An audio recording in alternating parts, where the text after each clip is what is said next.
बिस्मिल्लाहिर्रहमानिर्रहीम। अस्सलाम वालेकुम दोस्तों, कैसे हैं आप सब। मैं हूं जान सारी और आप देख रहे हैं जान सारी फूड सीक्रेट्स।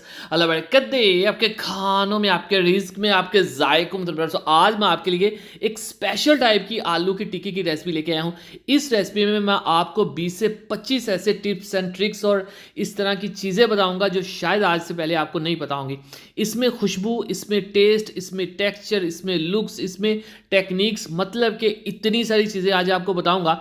आप हैरान हो जाएंगे कि ये टिक्की इतनी शानदार आपको पहले क्यों नहीं पता थी। तो चलें जी, बिस्मिल्लाहिर्रहमानिर्रहीम। अब यहाँ पे सबसे अहम बात, आलूओं को जब भी मैं पहले काट के बॉईल करता था तो उसमें वो टेस्ट नहीं आता था जो छिलके वाले आलू में आता था। ठीक है, तो उससे क्या होता था, टाइम ज़्यादा लगता था। पूरा आलू साबुत बॉईल करें बहुत टाइम लग जाता है, काट के करें टाइम कम लगता है, लेकिन टेस्ट नहीं आता। तो मैंने इस चीज़ का अंदाज़ा लगाया कि आलू का जो छिलका होता है ना, इसके अंदर एक खुशबू होती है, एक फ्लेवर होता है। अगर छिलका उतार के हम बॉईल करें तो सही टेस्ट नहीं आता। तो मैंने आलू को इस तरह से काट के बॉईल किया। अब यहाँ पे आलू के छिलके का जो फ्लेवर है वो भी अंदर रहेगा और कम टाइम में आलू भी बॉईल हो जाएंगे। ठीक है, अब आपने क्या करना है, आलू का जो छिलका है इसको कर देना रिमूव। पहला टिप मैंने आपको बता दिया कि आपने आलू को हमेशा छिलके समेत ही बॉईल करना है। दूसरी चीज़, हमने यहाँ पे आलू को करना है मैश। ठीक है, इसको ग्रेट नहीं करना, इसको बिल्कुल आपने मतलब बिल्कुल पीस नहीं देना, इसको आपने मोटा मोटा रखना है। याद रखिएगा, जितना टेस्ट का कंट्रास्ट होगा, कंट्रास्ट मीन्स कि अगर ये मोटे मोटे आलू के पीस होंगे ना, तो टिक्की के अंदर जब आप इसको बाइट करेंगे तो आपको डिफरेंट फ्लेवर्स मिलेंगे। ये लाइटर फ्लेवर होगा और मसाले वाला स्पाइसियर फ्लेवर होगा, तो इसलिए इसको थोड़ा मोटा रखना है। अब अगला टिप, यहाँ पे खुशबू, टेस्ट, फ्लेवर कैसे लेके आए, क्योंकि आलू की टिक्की अंदर से कच्ची सी होती है, इतना मज़ा नहीं आता। तो उसके लिए आपने एक स्पेशल काम करना है।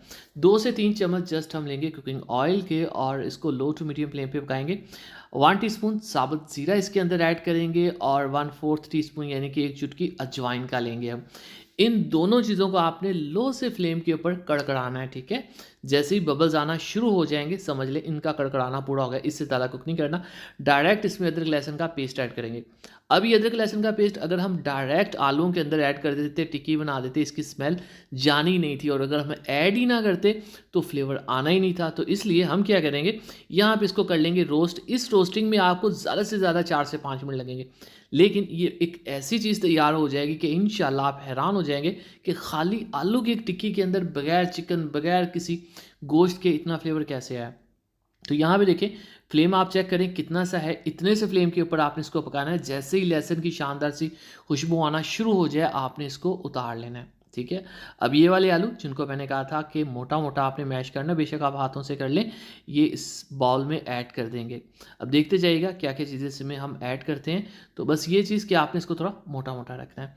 अब यहाँ पे सबसे पहले इसमें कुछ वेजिटेबल्स आएंगी। तो मेरे ख्याल से कोई भी कबाब, कोई भी टिक्की, अब टिक्की बनती नहीं जब तक उसमें प्याज ना हो। प्याज का फ्लेवर इतना इंपॉर्टेंट होता है। एक बड़े साइज़ का प्याज, लेकिन बारीक चॉप किया हुआ, इसमें हम ऐड कर देंगे। और ये हमारे पास बंद गोभी अवेलेबल हो ऐड कर दें, ना हो कोई मसला नहीं है, लेकिन इसके अंदर शिमला मिर्च ज़रूर ऐड करिएगा। इसका फ्लेवर मुझे पर्सनली बहुत पसंद है।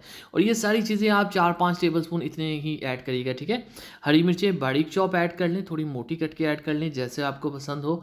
और ये है हमारे पास गाजर, ये भी ऑप्शनल है, ये मैं इसलिए ऐड कर रहा हूँ ताकि थोड़ा जब कबाब तोड़ा जाए, टिक्की को तोड़ा जाए, तो शानदार सा आपको कलर मिल जाए। ठीक है, और ये हरा धनिया, इसके अंदर पुदीना भी ऐड किया जा सकता है। अब ये जो वेजिटेबल्स है ना, ये आपकी मर्जी के, जो आपके पास किचन में अवेलेबल हो वो ऐड कर दें। प्याज बस इंपॉर्टेंट है। ठीक है, अब यहाँ पे हमारे पास, इसको चलें जी साफ़ कर देते हैं। कोई भी चम्मच, ये चीज़ इस टाइप की कुछ उसको वेजिटेबल्स लगी हैं उसको अच्छे से साफ़ किया करें, ज़ाया बिल्कुल मत किया करें। अब इसमें मसाले जाएंगे कुछ, तो जितना हमारा मिक्सचर है उस हिसाब से 1.5 टीस्पून इसके अंदर हम नमक ऐड करेंगे, बाद में चेक भी कर लेंगे कम ज़्यादा हुआ तो। साथ इसमें लाल मिर्च का पाउडर 1 टीस्पून ऐड करेंगे सिर्फ, क्योंकि हरी मिर्च भी है और काली मिर्च भी जाएगी, तो ये 1 टीस्पून काफ़ी हो। खुश धनिया पाउडर ऐड किया है 1 टीस्पून। और अगली चीज़ है हमारे पास हल्दी, 1/2 टीस्पून जाएगी। और साथ इसमें ऐड कर देंगे काली मिर्च। ठीक है, 1/2 टीस्पून या से थोड़ी सी कम। ये बहुत इंपॉर्टेंट होती है आलू की टिक्की कटलेट्स में, क्योंकि ये उसमें करारापन लेके आती है।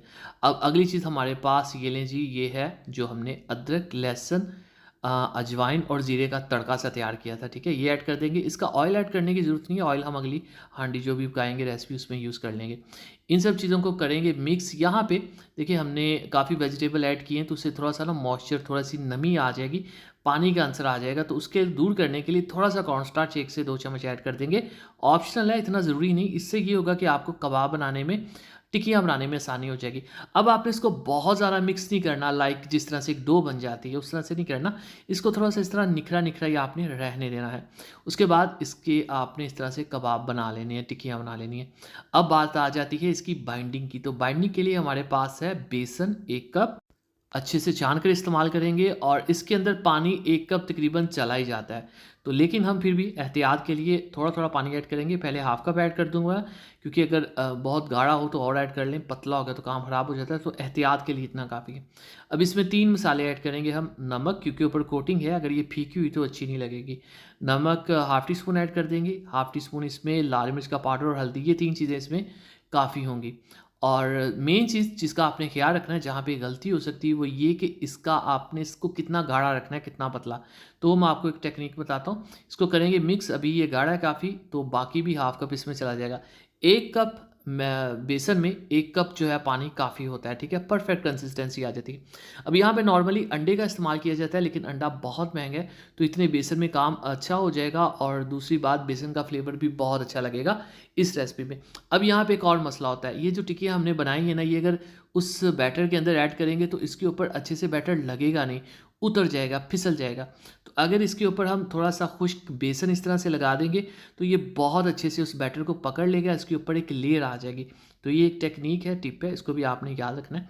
इस तरह से हल्का-सा लगा देंगे, आप इसकी जगह मैदा भी लगा सकते हैं, लेकिन बेसन ज़्यादा बेहतर रहेगा।